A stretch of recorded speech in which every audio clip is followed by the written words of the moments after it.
করেছেন, শিবিরের রক্তদান নিয়ে যে পরিমাণ মিডিয়া কভারেজ দিয়েছেন, কিন্তু রাজশাহীগামীতে যে চলন্ত বাসে যে ধর্ষণ হয়েছে তার বিন্দু মাত্র কিউ অংশ মিডিয়া কভারেজ আপনারা দেননি।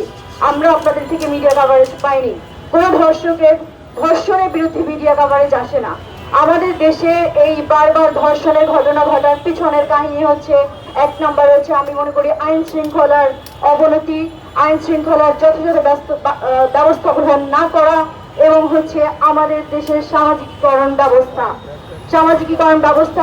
এর মানে হচ্ছে যখনই কোনো একটা মেয়ে ধর্ষণ হচ্ছে, আপনি দেখতে যাচ্ছেন মেয়েটা কি মাথায় হিজাব পরা ছিল নাকি চুল খোলা ছিল, সে দেখতে কেমন ছিল, সে কি অন্যের উৎকৃষ্ট মানের খাবার হিসাবে হেঁটে যাচ্ছিল, নাকি তার উদ্দেশ্য কি ছিল। কিন্তু তার চরিত্র নিয়ে, তার পরিবার নিয়ে আপনারা চুলচেরা আলাপন করেন, কিন্তু সেখানে আলোচনায় আসে না ধর্ষকের বর্ণনা কি, ধর্ষকের বিস্তারিত কি, তার পরিবারের বিস্তারিত কি।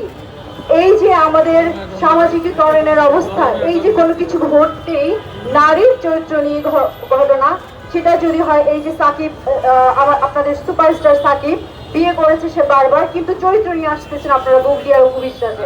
তো প্রতিটা ক্ষেত্রে আমরা দেখছি নারীর চরিত্র নিয়ে কথা হচ্ছে। এই যে নারীকে কিছু হলে ট্যাগিং করা, এই ট্যাগিং এর সংস্কৃতি হচ্ছে ধর্ষককে ধর্ষণের জন্য অনুপ্রেরণা দেয়, উৎসাহ দেয়, এবং বিচারহীনতা ও টাকার মাধ্যমে এবং ক্ষমতার মাধ্যমে বিচার থেকে বের হয়ে আসা তাদেরকে বারবার একই অপরাধে উদ্বুদ্ধ করে।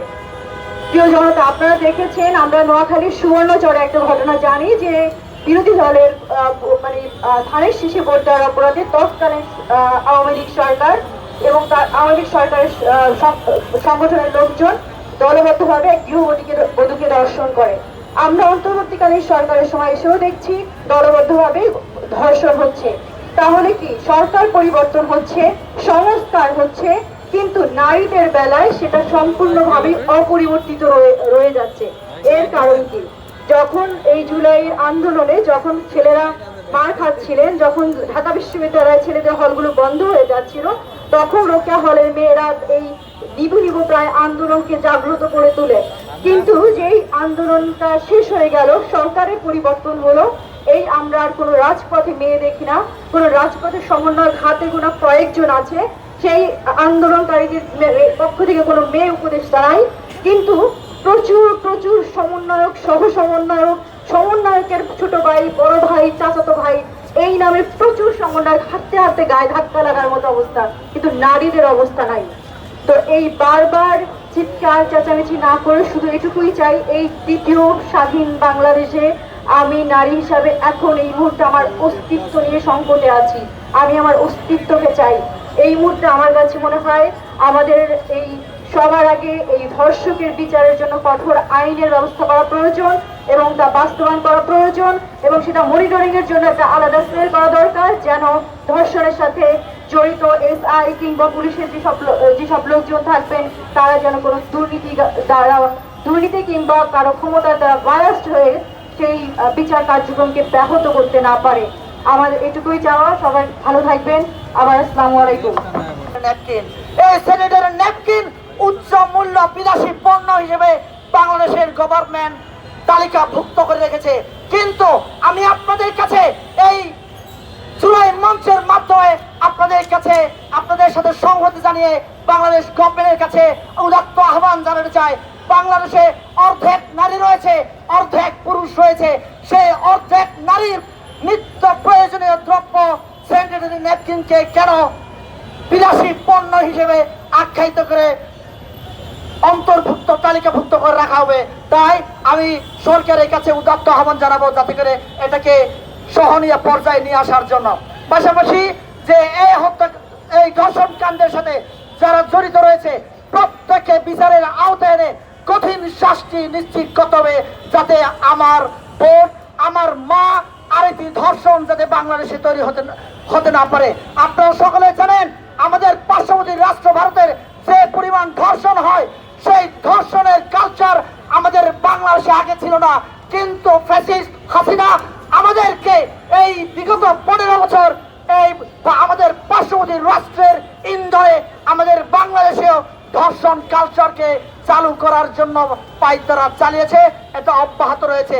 তাই ইন্টারিম গভর্নমেন্টের কাছে আমার উদাত্ত আহ্বান সংস্কার করছেন, কি সংস্কার করবেন? নির্বাচন আগে নাকি সংস্কার আগে? আপনারা আমাদেরকে ডিভাইড এন্ড রোল পলিসিতে আমাদেরকে ফেলবেন না। আপনাদেরকে বিতর্কিত করতে চাই না, কিন্তু বিতর্কের খাতিরে বিতর্ক করতে হয়। আপনারা কি করছেন? দ্রুত বিচার ট্রাইব্যুনালের আওতায় করা দরকার। তাই আমরা প্রথম যে দাবিটি আজকে সমাবেশ থেকে জানাতে চাই তা হচ্ছে রাজশাহীর ঘটনায় দ্রুত বিচার ট্রাইব্যুনালের আওতায় দ্রুততম সময়ে এবং সুষ্ঠু প্রক্রিয়ায় যেন হয়, এবং যেন এই বিচার থেকে হাইকোর্টে বা সুপ্রিম কোর্টে গিয়ে আসামিরা অনায়াসে আপিল করে আইনের ফাঁকফোকর বলে বের হয়ে যেতে না পারে।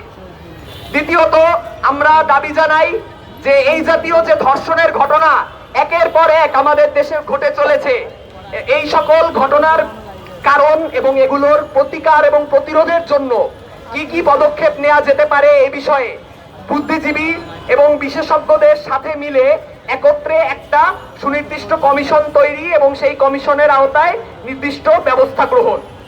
সেই সাথে সাথে আমরা আরেকটি দাবি আজকের এই সমাবেশ থেকে জানাতে চাই, তা হচ্ছে বাস মালিক এবং পরিবহন সেক্টরে জড়িত অন্যান্য যে সকল স্টেক হোল্ডাররা রয়েছেন তাদের সকলকে সাথে নিয়ে এবং নারীদের সাথে নিয়ে নারী বান্ধব গণপরিবহন ব্যবস্থার জন্য সুনির্দিষ্ট কিছু নীতিমালা তৈরি এবং তা বাস্তবায়ন করতে হবে।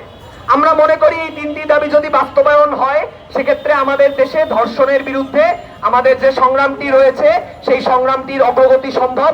তাই আজকে এখানে আপনারা অনেকক্ষণ ধরে অনেক ধৈর্য নিয়ে আমাদের সবার বক্তব্য শুনেছেন। আপনাদের সবাইকে ধন্যবাদ এবং আমরা আশাবাদ জানাবো যে আপনারা সবাই আমাদের সাথে এই দাবিগুলো আদায়ের যে সংগ্রাম এই সংগ্রামে যুক্ত থাকবেন। সবাইকে ধন্যবাদ।